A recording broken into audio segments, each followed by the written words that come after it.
Good day. Welcome to Countermeasures. I'm Concon Parreno from BACOLOD HANDGUNNER. And I'm Cayo Coruna from DOWNRANGE Daddy. And today we'll be talking about what caliber will fit your need in your everyday na kinahanglan for self-defense.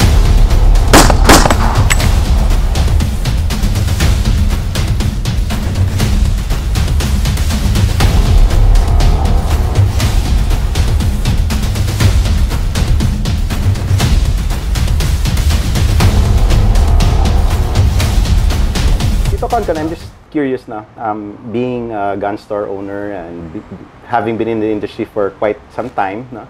What are the most common calibers being purchased or being asked about by your walk-in customers?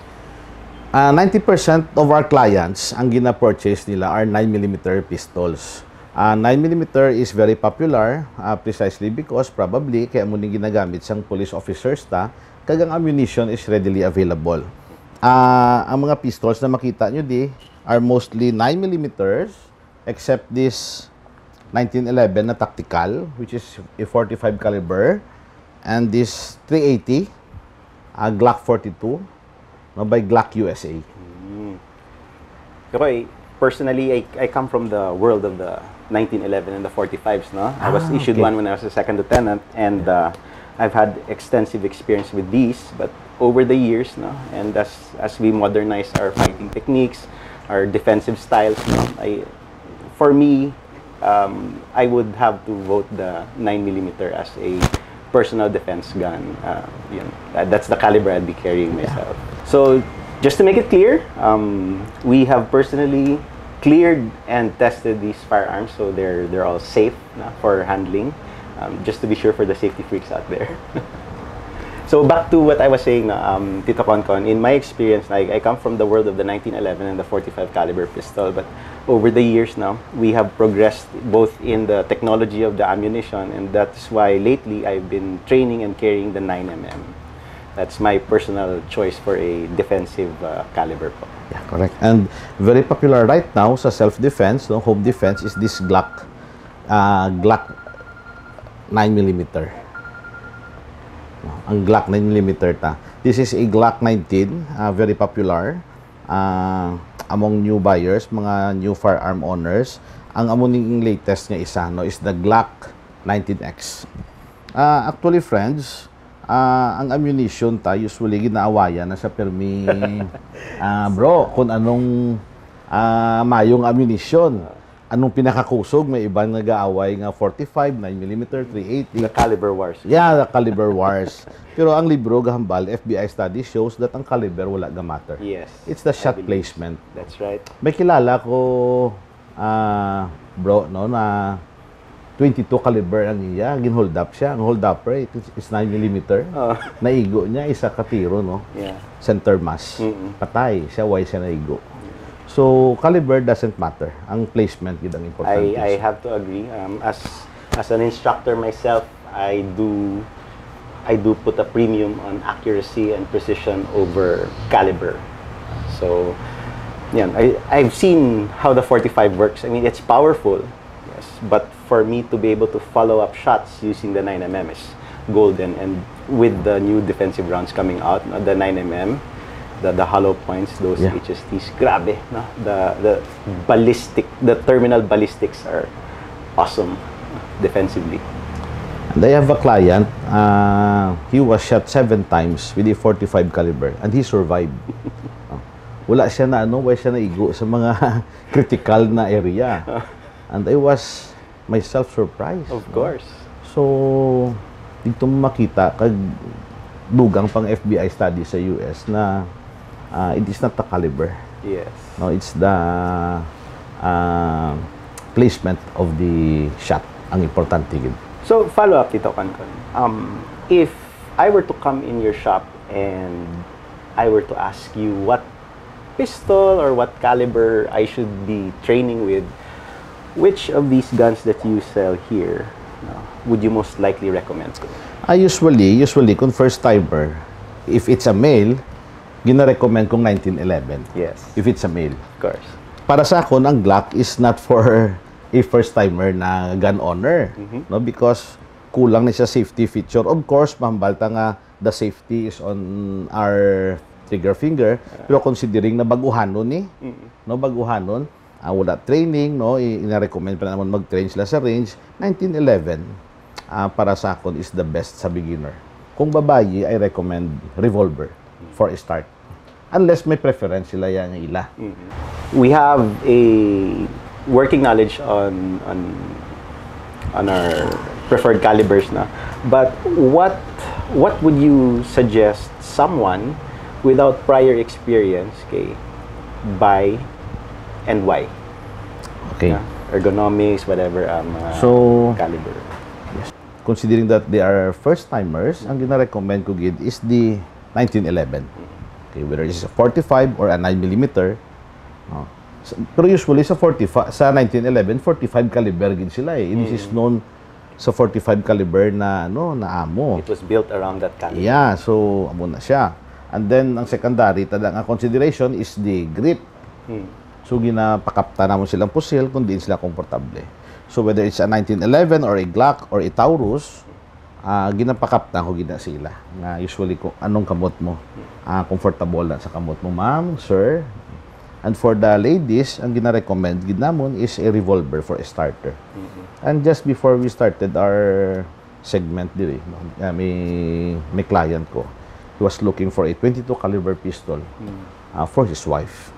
So depende, sir, no, biskan like ini sila ma-recommend ta 9mm 380, kisami fix na sila because may influence man ning ilang mga mga friends nila bla sa ila. So pag wala gid sila idea kung anong baklod, we recommend ang Yaka store. Kung may idea na sila, why na namon ginaan.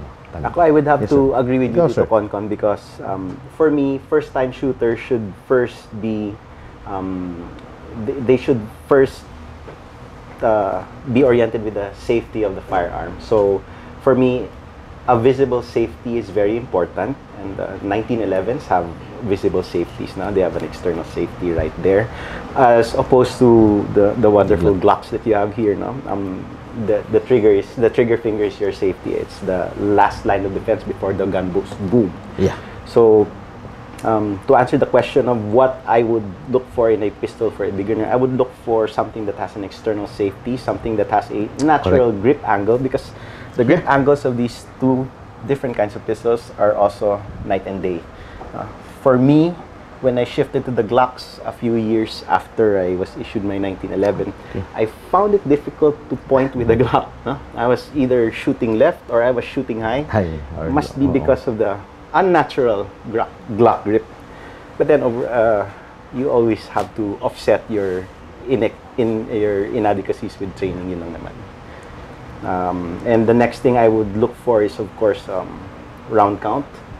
Because if you were to use a gun as a first-timer and you were to equate it with the training that you have, then the more rounds you have on your body, the more chances you are able to defend yourself. Because, I mean, the smaller ones would be nice, but with a very limited round count, and you're not assuming that you're gonna hit A zones each time you hit as a newbie, you would like to have a semblance of, abundant ammo. Yeah, I agree with you, bro. No, ang capacity ng pistol is very important, and the extra magazines na ginadala mo. Yes. Because we are only as good as the number of our ammunition. That's right. That's right. If you carry a single stock 1911 8 rounds and you don't carry an extra magazine, so you're up to 8 rounds. Yeah. Muda mo gahambal nga ang tiruhay 3 to 4 rounds lang na. Pero the data doesn't show that kind of na belief.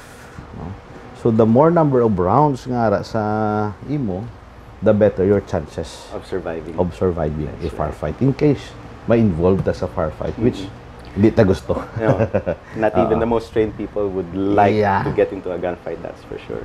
So Tito Concon, another follow-up to that question, because most people come here, they want to buy guns. What would you recommend to someone who either plans to carry it with him, someone who lives in a farm, or someone who just wants to have a gun to defend his abode? For those nga may permit to carry. Of course, before we can carry our firearm, kinahanglan ta makuha mo permit to carry. Yes.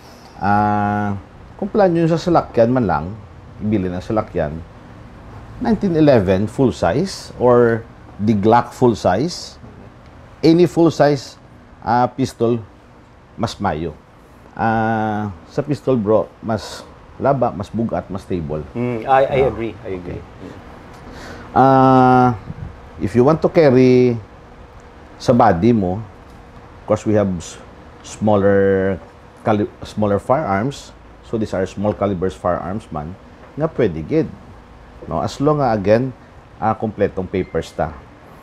And for the Hacienda, we have the TCM. Oh, no. Nice.